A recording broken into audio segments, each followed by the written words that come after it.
When you were a kid, have you ever been fascinated by the logos that would appear at the end of TV shows? Well, you're not alone. It's actually pretty scary how many people are fascinated by the logos of our childhood. Klasky Csupo, DNA Productions, United Plankton Pictures, all of these logos bring us some kind of nostalgia one way or another because they were on shows that we watched as a kid. But sometimes that nostalgia can be taken to extreme lengths. And that's what I'm going to be talking about here.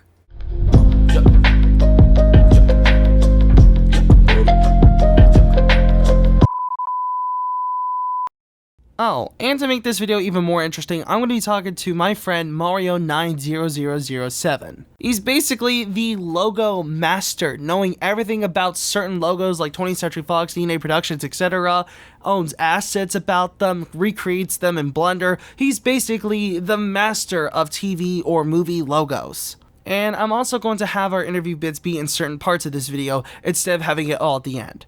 So, with that all said, let's begin.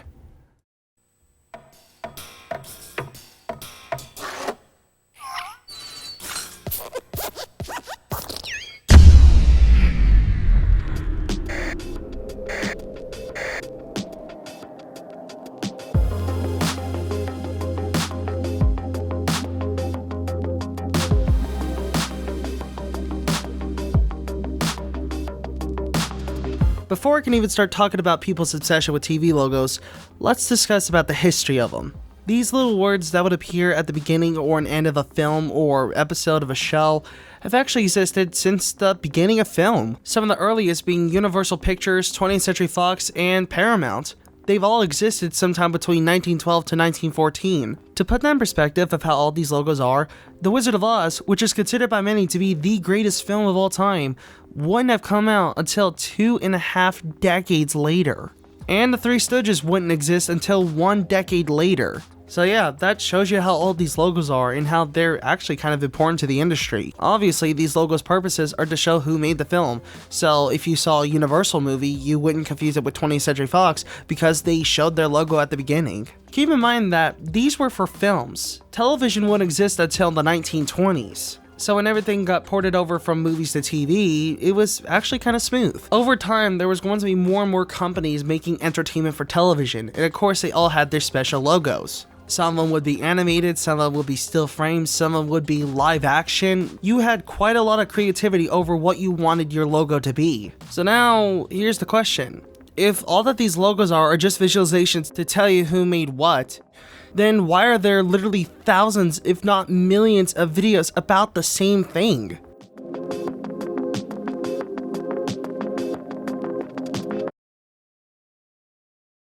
I am the prince of the clothing logos. Klasky Csupo, are you there? In order to answer that, we need to go back to when these videos first started. Obviously, these videos aren't new, but some of them are really old. Like over a decade old. In fact, some of these videos are almost as old as YouTube itself. Sadly, due to time, it hasn't been known what the first ever video was, but what we do know is that one of the earliest ones was posted on May 11th, 2006. The video is titled, Paramount Television Gets Harassed.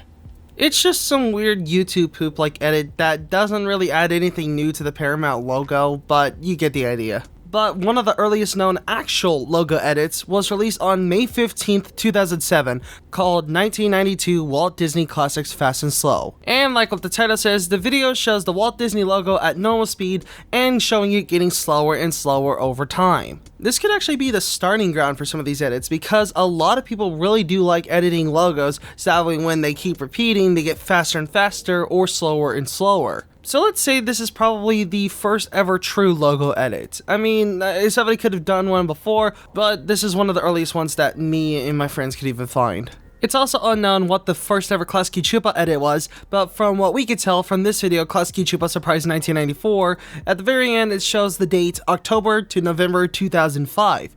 So as far as we could assume, this video came out in 2005. Looking at this, it's crazy to think how long people have been doing this for, and the fact that some of these are just about as old as YouTube itself makes the whole thing even more interesting.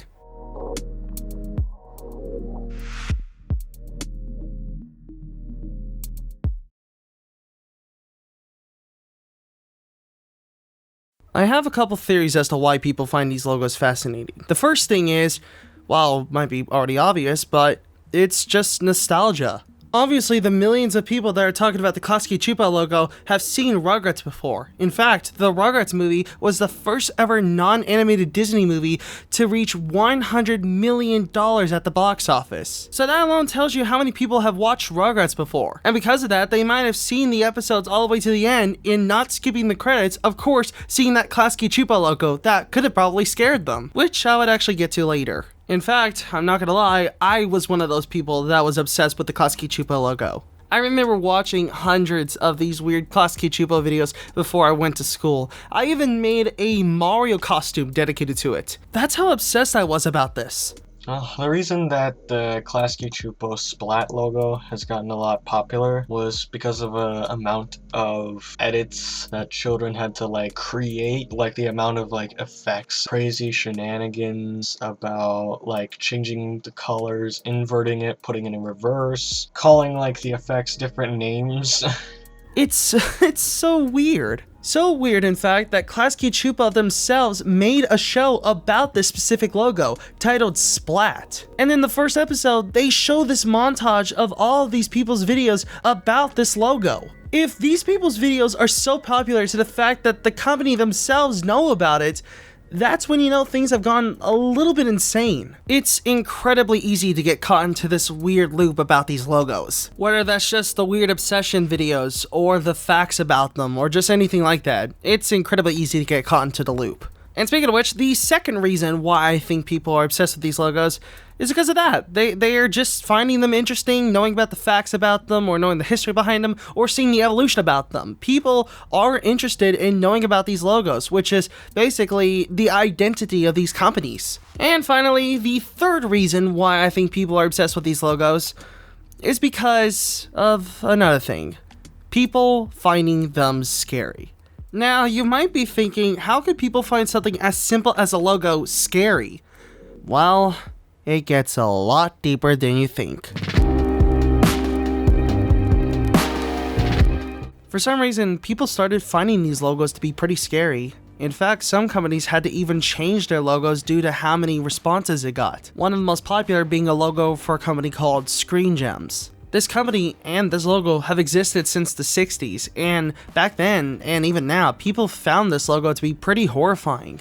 In fact, there were so many people that thought this so scary, it was dubbed by many and is now famously known as the S from Hell. And I don't honestly get why people found it scary. It's just two red lines making the shape of this weird S, with Screen Gems being written in a generic black font. How is this scary? Well, the answer is actually pretty simple.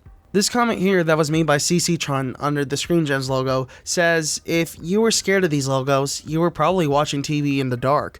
The dark was probably your real fear as a kid. And I can agree with the comment. If you were actually watching things in the dark, things can actually be pretty scary even though they aren't. So while this may look like some friendly logo, in the dark, it looked like some kind of demon. Actually, you know what? Let's go back to the Klasky Csupo logo for a bit. In the first episode of RoboSplat, not only do they mention that he's not a robot, but is in fact a splat, but they actually discuss about people finding him to be scary. In fact, the episode is literally called Scary. I heard a lot of you out there say I'm scary. So I decided to start talking more and set the record straight. The reason that some people think that it's scary, or how they see it is scary, is mostly because of the fact that the Splat's design is way too realistic to the eye, and it gives off that creepy-ish feel to them. But then, things end up starting getting weird pretty fast. Now, before I go into any kind of detail about this specific logo, I would like to say something. If you get extremely upset seeing any kind of animal dying, now would be the time to turn it off. It doesn't actually show any animal cruelty or anything like that. It's all mainly illustrations, but trust me, it's really dark. If you grew up in the 80s, or alternatively, if your parents watched St. Elsewhere or Hill Street Blues, you may have known about this little cute logo, NTM Enterprises. This cute little MGM type of logo with a cat instead of a lion. I remember my parents started rewatching Hill Street Blues, and I always come in just to see the cat. It's a really cute logo, but unfortunately, as we all know, cats don't live forever.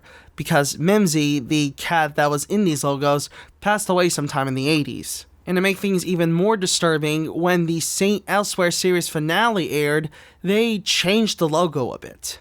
Instead of this cute little cat meow that we used to know, instead, it's this. The cat lying down with an IV bag on the side and a heart monitor with the Saint Elsewhere music playing in the background. The heart monitor is beeping, showing the last moments of Mimsy. And as the song ends, as well as the credits, the monitor flatlines.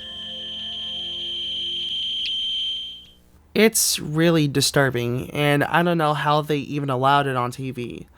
But I think I know the reason why. This ending isn't announcing Mimsy's death. In fact, Mimsy was actually quite alive when the series finale for Saint Elsewhere aired. Not to mention, the show, Saint Elsewhere, is entirely around doctors. It's a medical drama series. So this whole heart monitor flatline thing is supposed to tie in about the fact that this show is about doctors. And it just so happened to be a coincidence that Mimsy actually died shortly after the episode aired. So because of that, and because of how many people were freaked out about the credits to begin with, when they reran the Saint Elsewhere series finale, they replaced this heart monitor logo with the regular one. So now that we know a lot about this, we can understand why some people have quite an interesting obsession with these logos.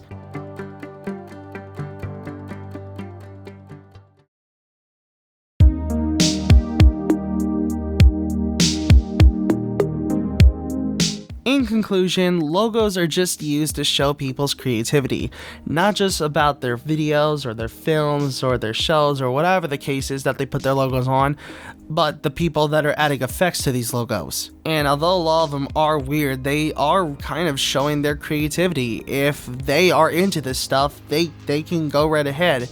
It might be weird to some people, even I kind of find it weird, but it's kind of just their comfort zone. There's literally thousands of people around the world that are obsessed with logos, and I can understand why, because it will probably get their interest into film production or video production. But that's just what I personally think. Or they're just doing it because it's funny. Yeah, that sounds about right.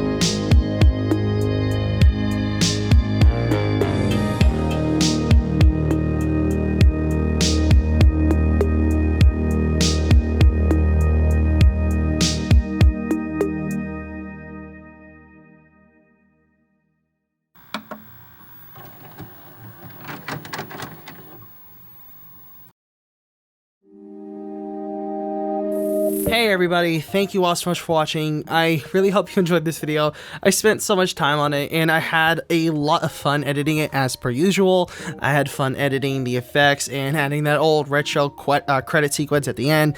It was fun. I absolutely love that. And again, I would like to say big thank you to Mario90007 and the closing logo wiki team. If it wasn't for them, this video wouldn't be possible. Anyway, if you did enjoy this video and you want to see some more skeptical or commentary, documentary-like videos, or just fun gaming videos of that type of nature, be sure to hit the subscribe button and the notification bell for that. I'm sure you're going to like some of the other stuff that I have on this channel. And if you are wanting to donate to me, you can go over to my Ko-fi page, which will also be in the description below. If you have any other suggestions about what you want me to talk about next, you can submit them all via Twitter, Discord, or in the comment section below. Anyway, thank you all so much for watching, and I'll see you in the next video. Bye.